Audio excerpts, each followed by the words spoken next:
స్నేహితులారా, ఈ సమయాన్ని బట్టి దేవునికి వందనాలు తెలియజేస్తూ ఉన్నాను. ప్రేమపూర్వకముగా మిమ్మల్ని అందరినీ వాక్య ధ్యానంలోనికి ఆహ్వానిస్తూ ఉన్నాను. లేఖనాలలో ఆకోరు లోయ అంటే ఏమిటి, ఆ లోయ యొక్క ప్రత్యేకత ఏమిటి, దానిని దేవుడు నిరీక్షణ ద్వారంగా చేస్తాను అని వాగ్దానం చేయడంలో ఉన్న భావము ఏమిటి అనే ఆలోచనను మీతో కూడా పంచుకోవడానికి ఇష్టపడుతూ ఉన్నాను. కనుక దేవుని యొక్క వాక్యమును మీరు ముగింపు వరకు ఆలకించాలని మీ కుటుంబ సభ్యులతోనూ తోటి విశ్వాసులతోనూ ఈ వీడియో షేర్ చేసుకోవాలని మీ ప్రార్థన మనవులు ఎట్టివైనను కామెంట్స్ రూపంలో కానీ ఫోన్ కాల్ ద్వారా కానీ తెలియజేయండి. నమ్మకంగా మీ కొరకు ప్రార్థిస్తాము. ఈ వీడియో మీ ఆధ్యాత్మిక జీవితములకు ఉపయోగకరంగా ఉంది అని మీకు అనిపిస్తే దయచేసి ఈ ఛానల్ను సబ్స్క్రైబ్ చేసుకునవలసినదిగా మనవి చేస్తున్నాను. లేఖనము హోషేయ గ్రంథము 2వ అధ్యాయము 15వ వచనము. ఆకోరు లేదా శ్రమగల లోయను నిరీక్షణ ద్వారముగా చేసేదను. స్నేహితులారా, ఆకోరు లోయను గూర్చి దేవుడు ఏమని తెలియజేయచ్చు ఉన్నాడు, ఆ లోయ యొక్క ప్రత్యేకత ఏమిటి అని మనము గమనించినట్లయితే, మొట్టమొదట ఈ లోయ ఎరుకో పట్టణమునకు దగ్గరలో ఉండినట్లు మనము గమనిస్తాం. ఇశ్రాయేలు ప్రజలు కానాను దేశానికి సంబంధించినటువంటి ప్రయాణంలో 40 సంవత్సరాలు ప్రయాణం చేసినారు కదండి. ఆ ప్రయాణంలో ఈ ఎరికో పట్టణము ఎదురుగా వారికి వచ్చి ఉన్నటువంటి సందర్భము, సమాధానంగా ఆ పట్టణాన్ని దాటి వెళ్ళలేక తప్పనిసరి పరిస్థితుల్లో వారితో యుద్ధము చేయాల్సినటువంటి పరిస్థితి ఎదురైన సందర్భం. అయితే వీరు ఎరికో పట్టణం మీద దాడి చేసి వారితో యుద్ధం చేసిన సందర్భంలో దేవుడు అక్కడ ఏ రకమైన వెండి బంగారము విలువైన వస్తువులను దొంగిలించకూడదని, వాటిని తీసుకొని దాచుకోకూడదని వారికి ఆజ్ఞాపించినటువంటి వాడుగా ఉండినాడు. అయితే వారిలో ఆకాను అనేటటువంటి వ్యక్తి ఎరికో పట్టణము మీదికి వారు యుద్ధానికి వెళ్ళినప్పుడు అక్కడ వెండి బంగారు ఆభరణములను, సుందరమైన వస్త్రములు తనకు నచ్చి ఉన్నటువంటి వేళ ఎవ్వరికీ తెలియకుండా దొంగతనంగా ఆ వస్త్రమును, ఆ వస్తువులను దొంగిలించి తన గుడారము క్రింద దాచినటువంటి వాడిగా ఉండినాడు. అంతా సజావుగా సాగింది. ఎవరికి తెలియదులే, ఎవరు చూడలేదులే అన్న భావనలో ఆకాను గారు ఉండవచ్చు.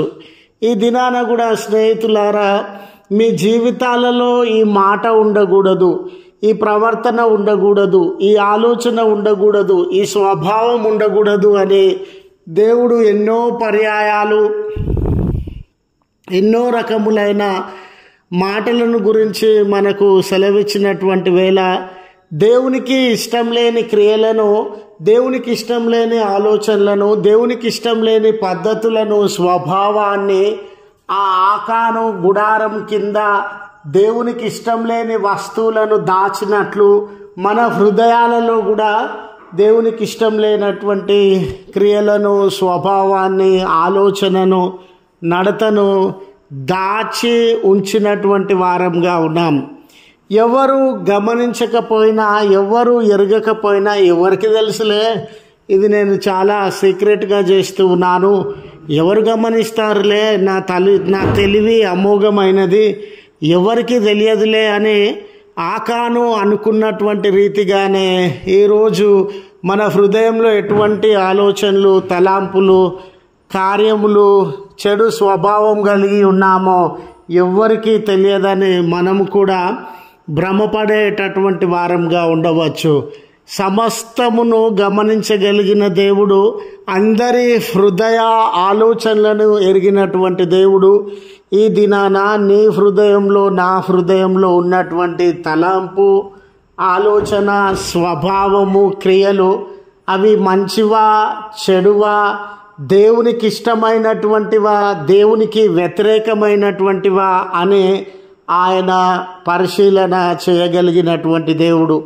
ఆకాను జీవితం కూడా అదే రీతిగా ఉన్న సందర్భంలో అతని యొక్క పాపాన్ని బట్టి, అతని యొక్క అవిధేయతను బట్టి ఇశ్రాయేల్ జనాంగం అంతటిని ఆయన శిక్షించినటువంటి సందర్భము మనము జ్ఞాపకము చేసుకోవచ్చు. ఇశ్రాయేలులు హాయి అనే పట్టణం మీదకి వెళ్ళినప్పుడు ఓడిపోయినారండి. అయ్యో చాలా చిన్న పట్టణం కదా, మనం ఎందుకు ఓడిపోయినాం, కారణము ఏమై ఉన్నది అని దేవుని సహాయంతో వారు విశ్లేషణ చేసినప్పుడు ఆకాను యొక్క పాపమును బట్టియే ఓడిపోయినామని వారు నిర్ధారణకు వచ్చినారు. నిర్ధారణకు వచ్చి ఉన్న సందర్భంలో ఆకానును రాళ్లతో కొట్టి చంపివేసినటువంటి వారుగా ఉండినారు. ఎక్కడైతే ఆకానును చంపివేసినారో ఆ ప్రాంతమే ఆకోరు లోయ. హోషేయ గ్రంథము 2వ అధ్యాయం 15వ వచనంలో ఏ లోయను గురించి ప్రస్తావించబడిందో ఆ లోయ ఆకోరు లోయగా మనము గమనించవచ్చు. ఆ ఆకోరు లోయ అనేది శ్రమకి గుర్తుగా ఉంది, దేవుని యొక్క పాపానికి గుర్తుగా ఉంది, దేవుని యొక్క కోపానికి, తీర్పుకు, శిక్షకు గుర్తుగా ఉంది. చూడండి స్నేహితులారా, ఆ శిక్షకి గుర్తుగా ఉన్నదాన్ని, దేవుని యొక్క ఉగ్రతకు గుర్తుగా ఉన్నదాన్ని, తీర్పుకు గుర్తుగా ఉన్నదాన్ని దేవుడు నిరీక్షణాస్పదమైనటువంటి లోయగా ఆయన మార్చివేస్తానని వాగ్దానం చేస్తూ ఉన్నాడు. ఈ మాట యొక్క అర్థం ఏమిటంటే, ఈరోజు కూడా మనలో చాలామంది అయ్యో దేవుని శిక్షకు లోనైనానే, లేదా దేవుని యొక్క తీర్పుకు లోనైనానే, పాప సంబంధమైనటువంటి బంధకములను, పాప సంబంధమైనటువంటి ఫలితములను నేను అనుభవించేటటువంటి వాడనిగా ఉన్నానే అని బాధ నొందేటటువంటి వారు, శ్రమ నొందేటటువంటి వారు, అయ్యో మన జీవితములు పతనమైపోయినాయే, పడిపోయినాయే అని కుమిలిపోతూ ఉన్నటువంటి బిడ్డలకి ఇది ఒక నిరీక్షణకరమైనటువంటి మాట అండి. శ్రమ, తీర్పు లేక శ్రమ, దేవుని యొక్క శిక్షను ఆయన నిరీక్షణతో కూడిన జీవితాలుగా, విడుదలతో కూడిన జీవితాలుగా, క్షమాపణతో కూడిన జీవితాలుగా, మరి రక్షణతో కూడిన జీవితాలుగా ఆయన మలిచెదనని వాగ్దానము చేస్తున్నటువంటి వేళ మనము నిజమే నేను పడిపోయినాను, శిక్షకి, తీర్పుకి లోనైనాను, పతనమైపోయినాను అని కృంగిపోకుండా దేవుని వైపు చూసినట్లయితే ఆ శ్రమకి లోనైన జీవితాన్ని ఆయన నిరీక్షణలోనికి నడిపించేటటువంటి వాడు అనే సత్యాన్ని గుర్తు చేస్తూ ఈ మాటలను ముగిస్తూ ఉన్నాను. ప్రార్థించుదము. కృపగల తండ్రి, ప్రేమగల మా దేవ, నీ పరిశుద్ధ నామమునకు వందనాలు చెల్లిస్తూ ఉన్నాం.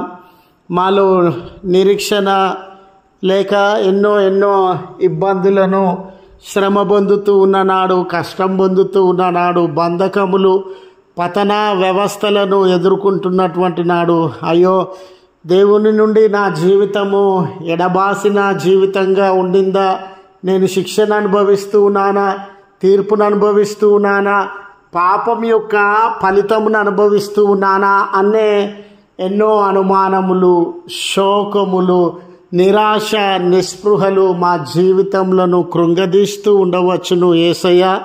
ఆ తరుణంలో ఆకోరు లోయను, శ్రమ కలిగిన లోయను నేను నిరీక్షణ స్థలముగా మార్చదనని మీరు వాగ్దానం చేసినారు కదా. ఈ దినాన కూడా పతనమైపోయిన జీవితాలు, శ్రమలలో ఉన్న జీవితాలు, పడిపోయినటువంటి జీవితాలు, శిక్షను అనుభవిస్తున్నటువంటి జీవితాన్ని లేవనెత్తుతాడనే నిరీక్షణ, విమోచిస్తాడనే నిరీక్షణ, ఆయన విడుదలలోనికి నడిపిస్తాడనే నిరీక్షణ మీ ద్వారా మేము అనుభవిస్తూ ఉన్నాం. కనుక కృంగిపోతూ ఉన్న జీవితములను మీ పుణ్యనామమున లేవనెత్తవలసినదిగా మనవి చేస్తూ ఉన్నాం. దయగల తండ్రి, ఈ ప్రార్థనలో ఏకీభవించుచున్న వ్యక్తులను, కుటుంబంలను మీరు జ్ఞాపకం చేసుకునండి యేసయ్య. వారి జీవితాలు ఎటువంటి శోకాలు ఉన్నవో, ఎటువంటి భయములు, చింతలు ఉన్నవో మీ నామమున దూరపరచండి.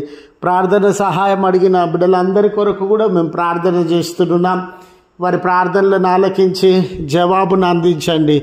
ఏ కొదువ కొరకు, ఏ సమస్య కొరకు, ఏ బలహీనత కొరకు వారు సహాయం అడుగుతూ ఉన్నారో అయ్యా, మీ ఎదుట ప్రార్థిస్తున్నాం, మీ కార్యాన్ని జరిగించమని. మరి బర్త్డేస్ని, వెడ్డింగ్ యానివర్సరీస్ని జరిగించుకొనిచున్న నీ ప్రియబిడ్డలకు మీ గొప్ప దీవెనలను అనుగ్రహించి బలపరచమని క్రీస్తు పేరట వేడుకొనుచు ఉన్నాము తండ్రి. ఆమెన్. తండ్రి, కుమార, పరిశుద్ధాత్మ త్రియేక దేవుని దీవెన మనకు తోడై ఉండి మనలను కాపాడునుగాక. ఆమెన్.